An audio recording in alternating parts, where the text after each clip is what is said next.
پہلا حصہ آپ کی مکمل توجہ حاصل کر لی تاکہ مجلس کو مکمل فعل تصور نہ کیا جا سکے۔ بسم اللہ سرکار، آپ زندہ و سلامت رہے۔ حسب اور نسب یہ پہچان ہوتی ہے۔ حضرت آدم کے دو بیٹے حابیل اور قابیل، قابیل نے حابیل کو قتل کر دیا۔ اس میں اگر آپ کو ناموں کی پہچان نہ ہو سکے کہ ان میں سے قاتل کون ہے مقتول کون ہے، ہمیشہ یاد رکھیے گا قاتل والی کاف جس کے نام پہ ہے وہ قاتل ہے، قابیل۔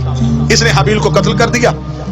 پھر خدا نے آدم کو دو بیٹے دیے، ایک کا نام شیس، ایک کا نام یافس۔ شیس اور یافس سے حضرت آدم کی نسل چلی۔ ان کے لیے اللہ نے جنت سے دو حوریں اتاری، ایک کا نام نزلہ، ایک کا نام منزلہ۔ شیس اور یافس کی نسل دنیا میں قائم ہو گئی۔ شیس کو اللہ نے 12 بیٹے دیے اور یافس کو اللہ نے 12 بیٹیاں دی۔ ان دونوں کی خاندانوں کی آپس میں شادیاں ہونی شروع ہو گئی اور نسل انسانی پھیلنا شروع ہو گئی۔ شیس اور یافس سے نسل انسانی چلی۔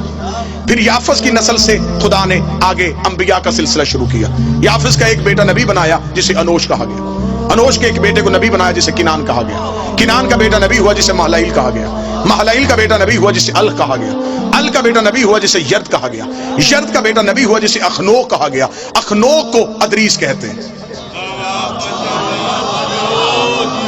یہ جناب ادریس اس دنیا میں پہلا انسان ہے جس نے تہذیب انسانیت کا آغاز کیا۔ جناب ادریس کی زندگی، جناب ادریس کے بارے میں مکمل مجلس پڑھی جا سکتی، لیکن میں بڑی جلدی گزرنا چاہتا ہوں۔ جناب ادریس وہ ہے، سب سے پہلے یہ جو زراعت ہے، یہ جو آپ آج کھیتی باڑی کرتے ہیں، یہ سب سے پہلے جناب ادریس نے شروع کی۔ گنتی سب سے پہلے ادریس نے ایجاد کی۔ ستاروں کا علم سب سے پہلے زمین پہ جناب ادریس نے پہنچایا۔ سب سے زیادہ مشہور یہ ہے کہ جو انسان کپڑے پہنتا ہے، اسے کپڑے پہننے کا سلیقہ ادریس نے سکھایا۔ ادریس نام پڑا تھا درس دینے کی وجہ سے۔ استاد کہلائے انبیاء کے، لہٰذا انہیں ادریس کہا گیا۔ کپڑے سینے کا ہنر انہیں اللہ نے عطا کیا۔ پھر جب انہیں کپڑے سینے کا طریقہ آ گیا، خدا نے کہا تجھے کپڑے سینے کا طریقہ آ گیا ہے، اب میں تجھے جنت میں بٹھا لیتا ہوں، کیونکہ مجھے جنت کے مالکوں کا لباس چاہیے۔ جناب ادریس کو خدا نے، اور جناب ادریس وہ اللہ کا نبی ہے جو زندہ ہے اور جنت میں۔ عیسیٰ زندہ ہے لیکن جنت میں نہیں، عیسیٰ چوتھے آسمان پہ۔ ادریس زندہ ہے لیکن جنت میں، اس لیے یہ کام پہلے کر چکا ہے جس کے بعد جنت میں جانا تھا۔ یہ وہ کپڑے سی چکا ہے۔ عیسیٰ کا بھی کام باقی ہے کیونکہ 12ویں کا بھی ظہور نہیں ہوا۔ لہذا جناب ادریس سے توجہ مکمل سرکار، جناب ادریس سے تہذیب انسانیت کا پھر آگے سے آغاز ہو گیا۔ جناب ادریس کا ایک پوتا جس کو نام لمک بھی کہتے ہیں، لامک بھی کہتے ہیں، ان کا ایک بیٹا ہوا جس کو کہتے ہیں یشغر۔ یشغر کیونکہ عبرانی زبان کا لفظ ہے، اسے عربی میں عبد الغفار بھی کہا گیا، عبد الشکور بھی کہا گیا، عبد الاعلی بھی کہا گیا۔ یہ 3 نام تاریخ میں عرب کے ذریعے لکھے، لیکن نام ان کا پڑ گیا نوح، نوحہ پڑھنے کی وجہ سے۔ قوم ظلم کرتی تھی، نوح نوحہ پڑھتا تھا۔ قوم پتھر مارتی تھی، نوح نوحہ پڑھتا تھا۔ نوحے پڑھنا نبیوں کی سنت ہے، پتھر مارنا کافروں کی عادت۔ نوجوان آج کی مجلس کو مکمل توجہ فرمائیے۔ جناب نوح نے سلسلہ تبلیغ کا آغاز کر دیا۔ 950 سال یہ اللہ کا نبی تبلیغ کرتا رہا، 950 سال۔ بندے کتنے مسلمان ہوئے؟ 80۔ 950 سال تبلیغ، 80 بندے مسلمان۔ 950 سال کے بعد جناب نوح نے کہا میرے اللہ بس تھک گیا ہوں۔ 950 سال کوئی تھوڑا عرصہ نہیں ہوتا۔ عذاب بھیج ان پہ۔ نوح نے عذاب مانگا، یہ جبریل آیا۔ جبریل نے ہاتھ میں کھجوریں رکھ دی۔ اس نے کہا اللہ کہہ رہا کھجوریں کھا اور گٹھلیاں دفنا۔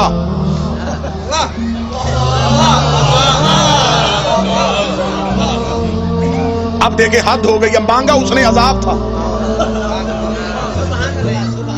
کھجوریں گئی۔ نوح نے کہا میں 950 سال کے بعد اگر مانگا ہی مانگا تو اس نے کھجوریں کیوں بھیج دی؟ جبریل نے کہا خدا کہہ رہا ہے کہ کھجوریں کھا اور اس کی گٹلیاں زمین میں دفنا، ان سے کھجور کا درخت پیدا ہوگا۔ جب وہ کھجور کا درخت پیدا ہو جائے، اس کھجور کے درخت کے لکڑیاں اتارنا، اس لکڑی کے پھٹے بنانا، ان پھٹوں سے پھر ایک کشتی بنانا۔ نوح نے کہا کہ کیونکہ جو زمیندار بندے بیٹھے گے میری اس بات کو ضرور یقیناً اس پہ دلیل دیں گے، کھجور وہ درخت ہے جو دیر سے جوان ہوتا.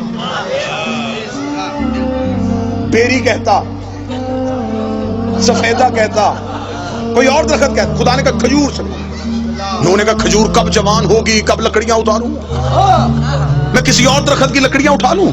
لفظ سننا, لفظ, میں کسی اور درخت کی لکڑی اٹھا کے اس سے بناؤں. جبریل نے کہا تجھے نہیں پتا سفینہ بننا ہے نجات کا, نجات کے سفینے کو یہاں کی لکڑی لگ ہی نہیں سکتی. کون شیعہ ہے جسے نبی کی حدیث نہیں یاد؟ نبی نے کہا میری اہل بیت کی مثال سفینہ نوح کی ہے. اگر نوح کی کشتی کو یہاں کی لکڑی نہیں لگتی تو اہل بیت میں کوئی گناہگار کیسے آ سکتا؟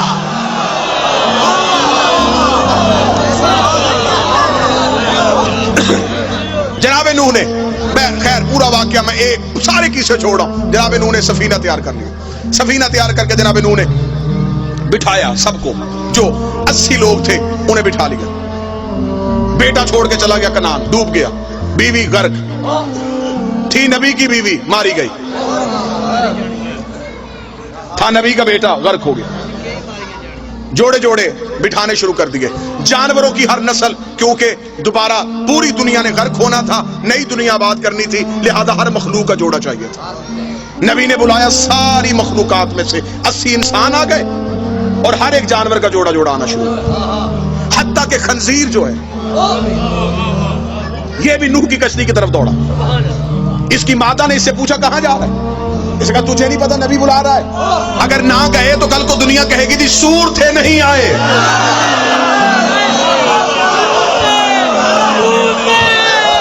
کوئی بندہ تو ہوگا جو صدر کی قدر کرے گا.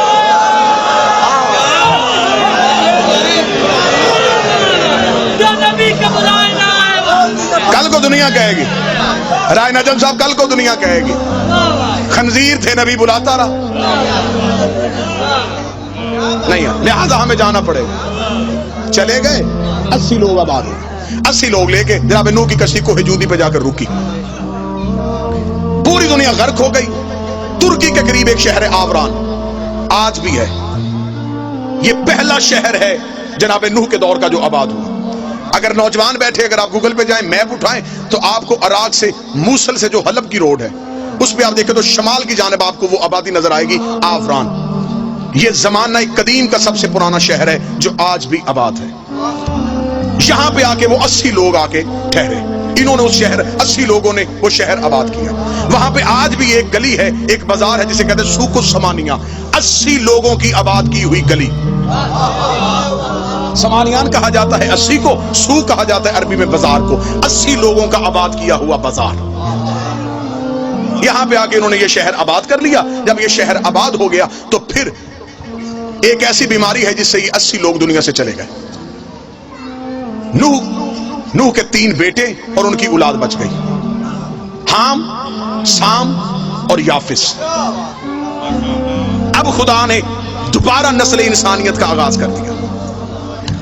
حام, سام, یافس. نوجوان یاد رکھیے گا آج کی تقریر, حام, سام اور یافس. اب اس سے نسل انسانیت شروع ہونے لگی, کیونکہ خدا اب دوبارہ انسان کو طاہر کرنے لگا ہے.